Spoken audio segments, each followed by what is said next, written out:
አስተውላችሁ ከሆነ አንዳንድ ሰዎች ያለምንም የከንፈር ማስዋቢያ ለስላሳ፣ ውብ፣ ቀለሙ የሚያምር ማራኪ የሆነ ሳሙኝ የሚል ከንፈር አላቸው። የሚገርመው ነገር ደግሞ የሁላችንም ከንፈር በተፈጥሮ እንደዚህ አይነት ነው፣ ለስላሳና ማራኪ የሆነ ነው። ልዩነቱ አንዳንዶቻችን በተፈጥሮ ለስላሳ የሆነውን ከንፈራችን ባለማወቅ ደረቅ፣ የተሰነጣጠቀ እንዲሆን እናደርገዋለን። ዛሬ የውበታችን ድምቀት ከንፈር እናወራለን። ከንፈርን የሚጎዱ ብዙዎቻችን በየቀኑ የምናደርጋቸው ለስላሳና ማራኪ ከንፈርን ከፈለግን የግድ ልናቆማቸው የሚገቡ ነገሮችን እናያለን። አንደኛ፣ ከንፈርን መላስ። ብዙ ጊዜ ከንፈራችን የደረቀ መስሎ ሲሰማን በመላስ ማለስለስ የምንችል ይመስለናል። ነገር ግን የበለጠ እንዲደርቅ እያደረግነው ነው። ምራቅ በውስጡ ቆዳን የሚያደርግ ኤንዛይም ይዟል። ከንፈራችሁን ስትልሱ ደግሞ ይህ ኤንዛይም የከንፈራችሁን ቆዳ እንዲደርቅና እንዲላጥ ያደርገዋል።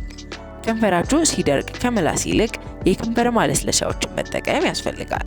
ከንፈርን የመላስ ልምድ ካለባችሁ ደግሞ ለዚህ ታስበው የሚዘጋጁ የሚመሩ የከንፈር ማለስለሻዎችን መጠቀም ትችላላችሁ። ምክንያቱም ከንፈራችሁን የመላስ ልምድ ከኖራችሁ ለስላሳና ማራኪ የሆነ ከንፈር የማይታሰብ ስለሆነ ነው።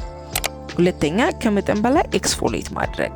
የከንፈራችን የሞተ ቆዳ ማስወገድ አስፈላጊና መደረግ ያለበት ነገር ቢሆንም ከበዛ ወይም ወቅቱን ያልጠበቀ ከሆነ ከንፈራችን ሊጎዳብን ይችላል።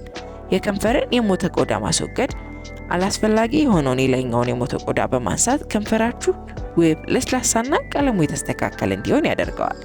ነገር ግን ከበዛ ጉዳትን የሚያደርስ ይሆናል። በሳምንት ከ2 እስከ 3 ጊዜ የከንፈር የሞተ ቆዳ ማንሳት ይኖርብናል። ይህን ለማድረግም የግድ ውድ የሆኑ የከንፈር ስክራቦችን መግዛት አይጠበቅብንም።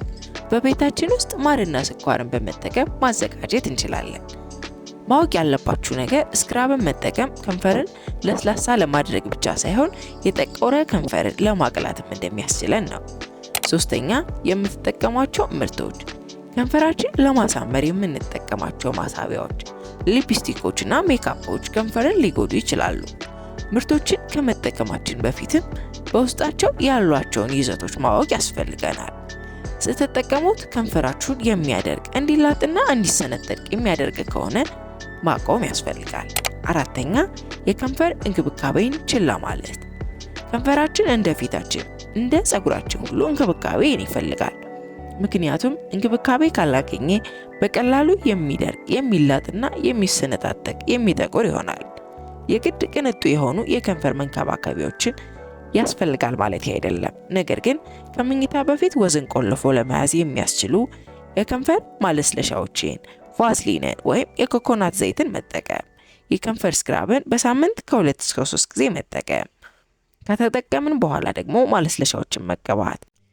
እነዚህን ቀላል እንክብካቤዎች በማድረግ ብቻ የከንፈር ልስላሴና ጤንነት መጠበቅ እንችላለን። አምስተኛ፣ በቂ ውሃን አለመጠጣት። ዲሃይድሬሽን ያጋጠመው ሰው በቀላሉ በከንፈሩ መድረቅ ምክንያት ብቻ መለየት ይቻላል። በቂ ውሃን የማይጠጣ ከሆነ ከንፈራችን ደረቅ ይሆናል።